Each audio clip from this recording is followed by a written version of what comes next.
सबसे पहले बात कारोबार जगत, मार्केट और तमाम इन्वेस्टमेंट सर्कल्स के लिए बड़ी खबर। ग्रीन एनर्जी में एक के बाद एक दमदार डील। पहले अदानी ग्रीन और अब टाटा पावर रिन्यूएबल में बड़ा निवेश। किसने कितना पैसा डाला है बताने के लिए हमारी सहयोगी हर्षदा सावंत है हमारे साथ। हर्षदा, बताएं क्या है ये डील और कितनी खास है? एक बड़ी डील टाटा पावर ने दरअसल साइन की है। ब्लैक रॉक का कंसोर्शियम है जिसमें अबू धाबी के मुबादला ने भी हिस्सा लिया है और टाटा पावर का जो रिन्यूएबल बिजनेस है उसमें तकरीबन 4000 करोड़ तक का निवेश ये कंसोर्शियम करता हुआ दिखाई देगा। इसमें टाटा पावर का जो रिन्यूएबल बिजनेस है उससे तकरीबन 34,000 करोड़ के एंटरप्राइज वैल्यू पर आका गया है। डील में इनिशियली करीब 10.5% तक का स्टेक इस कंसोर्शियम के हाथ लगता हुआ दिखाई देगा।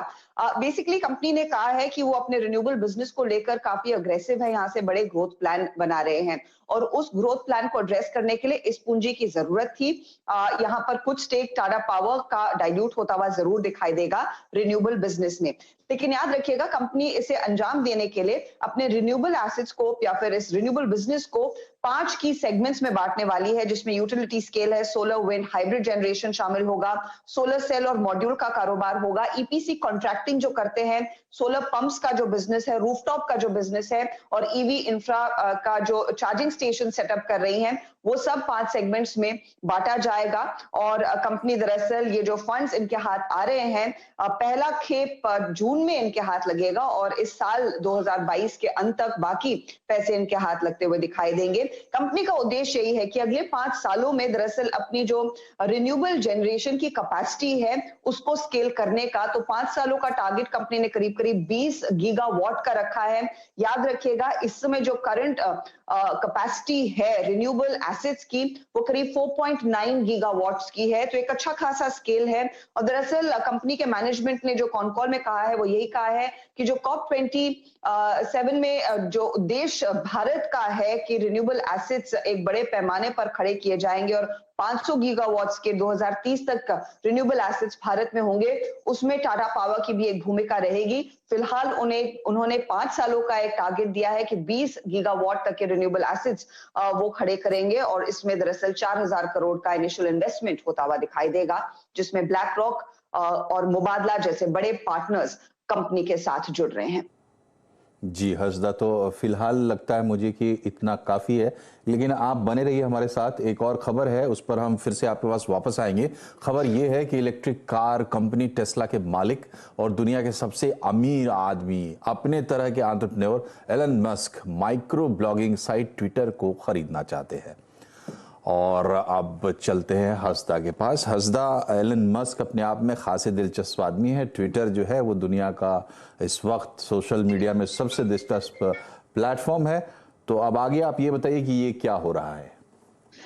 इंटरेस्टिंग है क्योंकि हाल ही में इलॉन मस्क ने करीब 9% स्टेक लिया था ट्विटर में और उसके बाद उनको बोर्ड सीट दी गई। फिर फाइनली उन्होंने कहा कि मैं बोर्ड का हिस्सा नहीं बनूंगा और उसके बाद आज ये बड़ा खुलासा हो रहा है कि इलॉन मस्क ने दरअसल ट्विटर को एक ऑफर दिया है। ऑफर ये है कि वो $43 बिलियन में ट्विटर पूरी कंपनी को खरीदना चाहते हैं, जो रफली 54.20 सेंट्स 54.20 सेंट्स प्रति शेयर के आसपास की डील आकी जाएगी।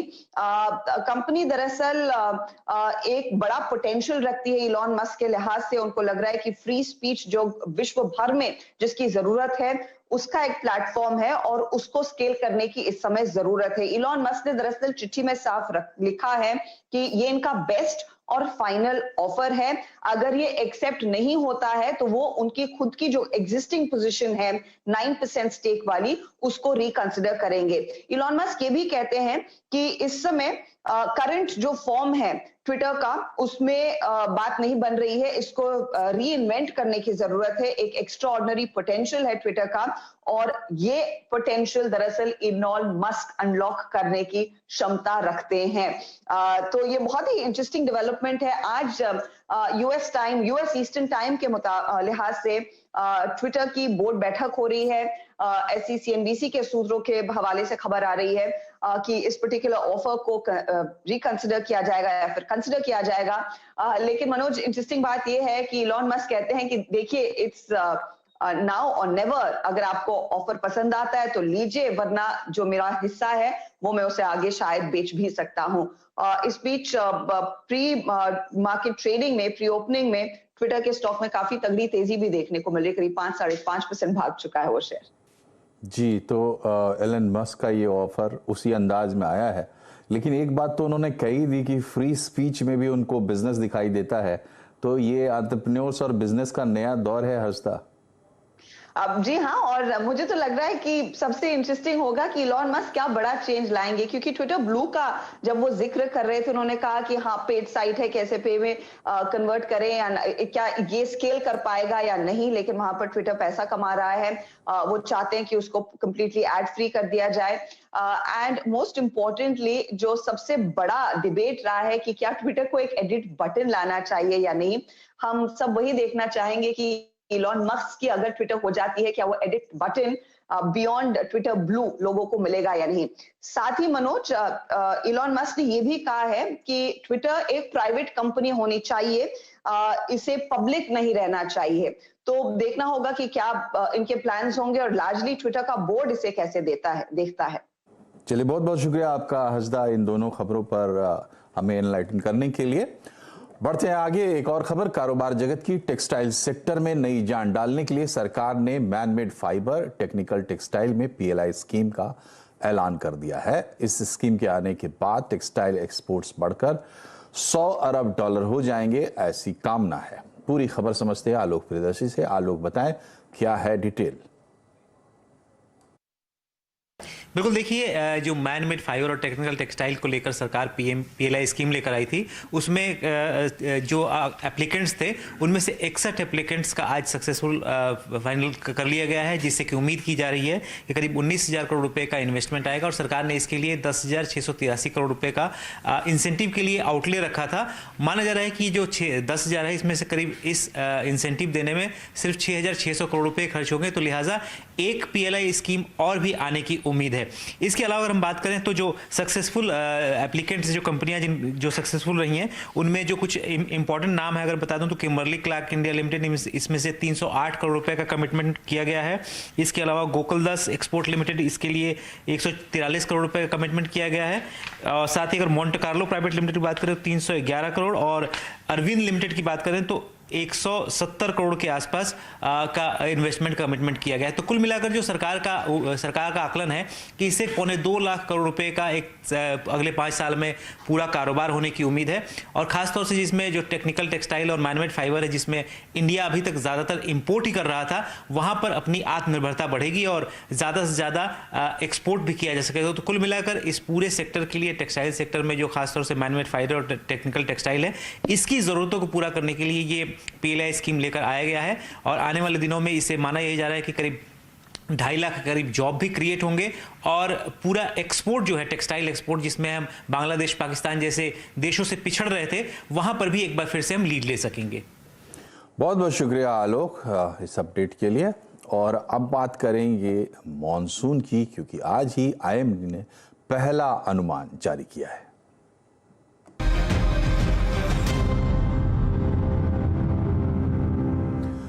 मौसम विभाग की तरफ से राहत की खबर है। मौसम विभाग के पहले अनुमान के मुताबिक इस बार मानसून सामान्य रहेगा।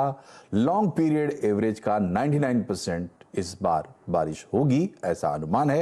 ये लगातार चौथा साल है जब मानसून सामान्य रहेगा। बाकी डिटेल समझते हैं रोहन सिंह से। रोहन, बताएं क्या क्या बातें हैं मौसम विभाग के अनुमान में। जी, अनुमान राहत से भरा हुआ है। अनुमान किसानों के लिए अच्छा है, लोगों के लिए अच्छा है, गर्मी से निजात के लिए काफ़ी अच्छा है, क्योंकि जो मौसम विभाग ने आज अपना फोरकास्ट जारी किया है उसमें 3-4 महत्वपूर्ण बातें हैं। सबसे पहले तो मानसून सामान्य रहेगा। सामान्य किसे कहते हैं? जबकि औसत का जो लॉन्ग पीरियड एवरेज है उसके औसत का 96 से 104% के बीच रहता है, तो उसे नॉर्मल कहते हैं। और इस बार इसके 99% रहने की उम्मीद है। अगर पिछले 50 साल का अगर आप औसत देखें तो 87 सेंटीमीटर बारिश हुई है आमतौर पे मानसून में, और उसका 99% इस बार होने की संभावना है, ऐसा मौसम विभाग का अपना प्रेडिक्शन है। अब दूसरी चीज की कहां-कहां ज्यादा बारिश होगी, तो मध्य भारत, उत्तर भारत, हिमालय के कुछ जो फुटहिल्स हैं वहां पे, और कुछ हिस्से जो उत्तर पश्चिम भारत के हैं वहां पर ज्यादा सामान्य से ज्यादा बारिश होगी। लेकिन कुछ ऐसे हिस्से भी हैं जहां सामान्य से कम बारिश होगी। ऐसे कौन से हिस्से हैं? तो उत्तर पूर्व भारत के कुछ हिस्से, दक्षिण भारत के कुछ हिस्से हैं, और कुछ उत्तर पश्चिम के ऐसे हिस्से हैं जहां पे आपको सामान्य से कम बारिश होने की उम्मीद है। लेकिन ओवरऑल अगर हम पूरे जून से लेकर अगस्त तक अगर हम एवरेज निकालें तो ये सामान्य बारिश है, जो कि पिछले 4 साल से हमने देखा है कि सामान्य बारिश ही हो रही है। और ये उम्मीद इसलिए थी क्योंकि किसानों को खासतौर पे इससे काफी ज्यादा इसका इंतजार रहता है कि मानसून कैसा रहने वाला है। तो अधिकतर जगहों पे, खासतौर पे उत्तर भारत में, तो आपको अच्छी बारिश देखने को मिलेगी। और एक और चीज जो इस बार मौसम विभाग ने अपने प्रेडिक्शन में कही है वो है कि ये ऐसा क्यों हो रहा है। तो ला नीना का जो इम्पैक्ट है, जो कि पैसिफिक ओशन में जो हीटिंग का जो मानसून को फेवर करता है, वो आपको वहां पे दिख रहा है। और आईओडी एक और फेनोमिना होता है, वो भी अभी न्यूट्रल है, और ये न्यूट्रल रहेगा जब तक मानसून सीजन की शुरुआत नहीं हो जाती है। तो कुल मिलाकर अच्छी खबर है, क्योंकि मानसून इस बार सामान्य रहने की उम्मीद है। शुक्रिया रोहन। बढ़ते हैं आगे। मुंबई के बाद अब दिल्ली एनसीआर में महंगाई का डबल अटैक। दिल्ली एनसीआर में सीएनजी और पीएनजी दोनों के दाम फिर से बढ़ गए हैं। दिल्ली में सीएनजी प्रति किलो 2.5 रुपए और पीएनजी 4 रुपए 25 पैसे प्रति यूनिट यानी एससीएम। बढ़ी हुई कीमतें आज से लागू हो गई हैं और इस बढ़ोतरी के बाद दिल्ली में सीएनजी की कीमत 71 रुपए 61 पैसे प्रति किलो हो गई है और पीएनजी 45 रुपए 86 पैसे प्रति एससीएम। सीएनजी की कीमत में इस महीने ये चौथी बढ़ोतरी है। 4 किस्तों में इसकी कीमत 10 रुपए 80 पैसे तक बढ़ चुकी है और इस बढ़ोतरी का आम आदमी पर कैसा असर पड़ रहा है, इसके लिए खुद आम आदमी से बात की आलोक प्रियदर्शी ने। सीएनजी से दिल्ली एनसीआर में कार चलाना आज से एक बार फिर से महंगा हो गया है। आज सीएनजी के दामों में प्रति किलो 2.5 रुपए की बढ़ोतरी की गई है और इसी के साथ दिल्ली में अब जो सीएनजी के दाम है करीब 71 रुपए प्रति किलो मिल रहे हैं। हम बात करते हैं यहाँ पर सीएनजी फ्यूल पंप पे मौजूद है। यहाँ पर ये जो सीएनजी की महंगाई है, आज फिर 2.5 रुपए किलो की बढ़ोतरी हुई है। आपका क्या बजट है? आपका बजट बिगड़ रहा है क्या?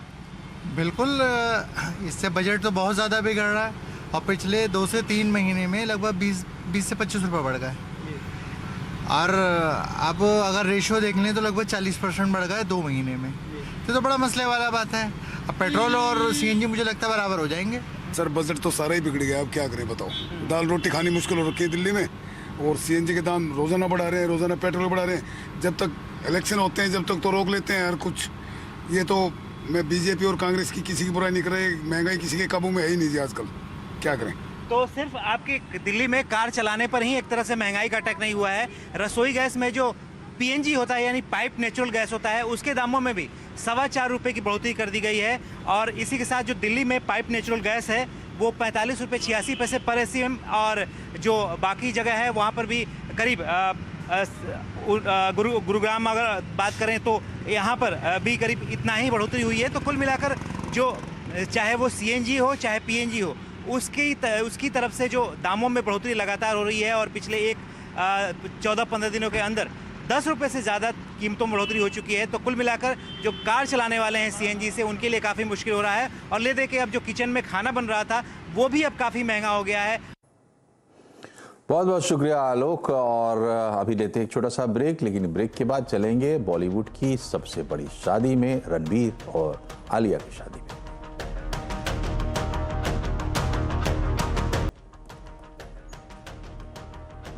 ब्रेक के बाद एक बार फिर से आपका स्वागत है आवाज समाचार में। अब आप अपने पसंदीदा प्रधानमंत्री के साथ फोटो ले सकते हैं।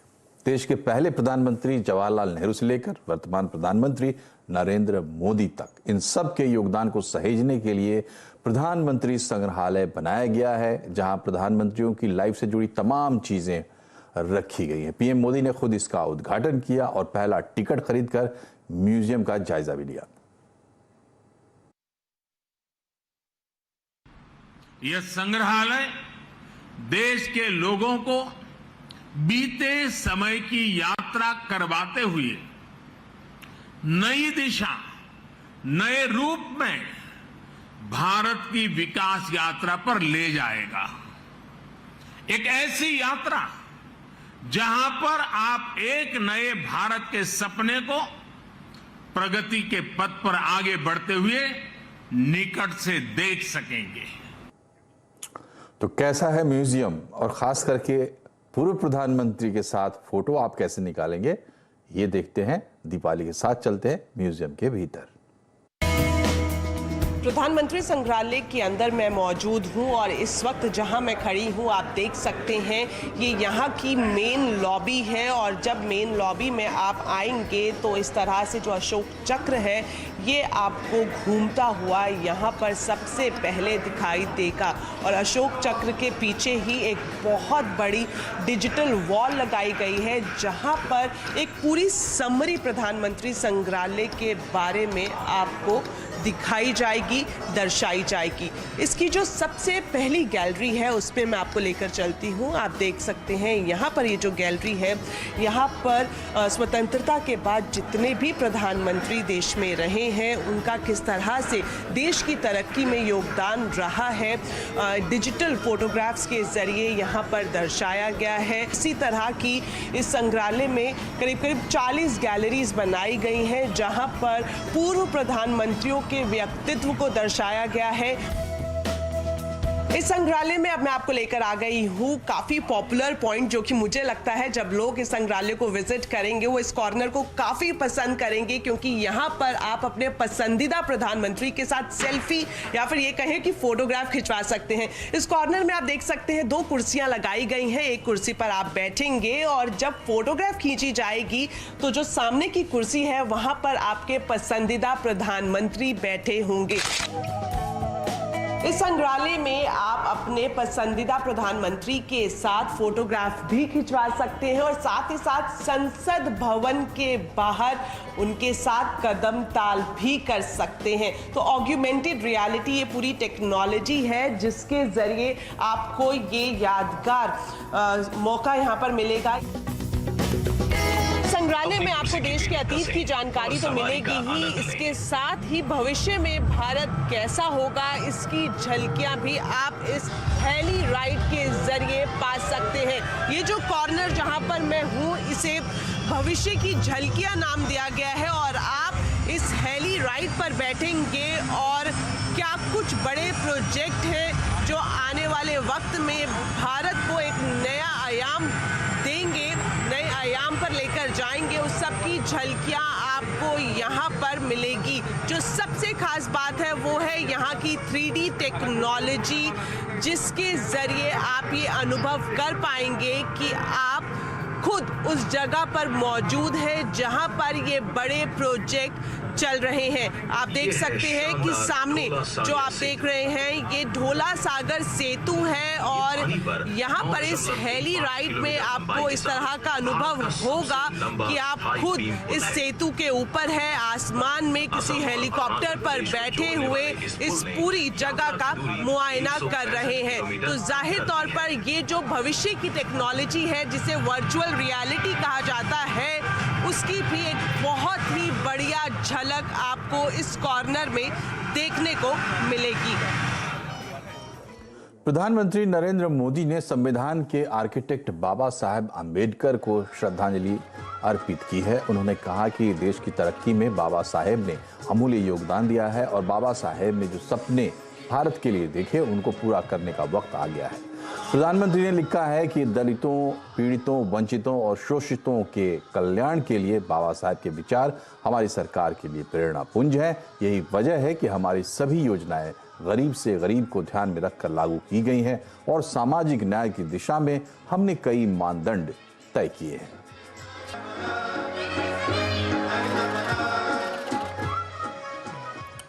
रूस और यूक्रेन के बीच युद्ध को आज 50 दिन पूरे हो चुके हैं। 50वें दिन भी यूक्रेन पर रूस के जोरदार हमले जारी हैं, लेकिन इन सब के बीच यूक्रेन ने रूस को अब तक का सबसे बड़ा झटका भी दे दिया है।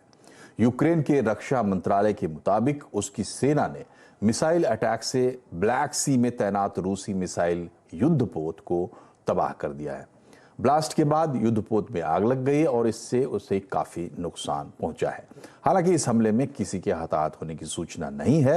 रूसी सेना के मुताबिक सभी को समय पर बाहर निकाल लिया गया था। इधर अमेरिका के राष्ट्रपति जो बाइडेन ने बुधवार को यूक्रेन को हेलीकॉप्टर और दूसरे हथियारों सहित $800 मिलियन की नई सैन्य सहायता को मंजूरी दी है। ये सहायता इसलिए दी जा रही है ताकि वो रूसी हमले के से खुद का मजबूती से बचाव कर सके। इसके साथ ही बाइडेन ने कहा कि यूक्रेन में रूस का हमला नरसंहार के बराबर है। और आज हो रही है बॉलीवुड में सबसे बड़ी शादी। रणबीर कपूर और आलिया भट्ट के परिवार और उनके फैंस के लिए आज का बड़ा दिन। और ये कपल आज शादी के बंधन में बंध गया है, यानी आलिया भट्ट से अब आलिया कपूर हो गई हैं। सोशल मीडिया पर ट्रेंड हो रहा है मिस्टर एंड मिसेस कपूर, इस नाम से एक फिल्म भी थी, ट्रेंड हो रहा है। और इस शादी में रणबीर के पिता और दिवंगत अभिनेता ऋषि कपूर की बड़ी सी फूलों से सजी हुई तस्वीर भी रखी गई है, जिससे उनके ना रहने पर भी शादी में उनकी कमी ना खले, उनकी मौजूदगी महसूस हो। शादी में नीतू कपूर, करीना कपूर, करिश्मा कपूर, पूजा भट्ट, महेश भट्ट, सोनी राजदान और शाहीन भट्ट समेत बॉलीवुड के कई सेलेब्स मौजूद थे। मीडिया रिपोर्ट्स के मुताबिक ये newly wed couple Siddhi Vinayak मंदिर जाकर बप्पा के दर्शन भी करेगा।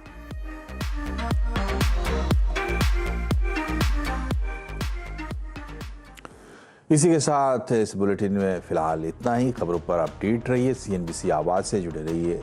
ट्विटर, फेसबुक और YouTube के जरिए अपना ख्याल रखिए। नमस्कार।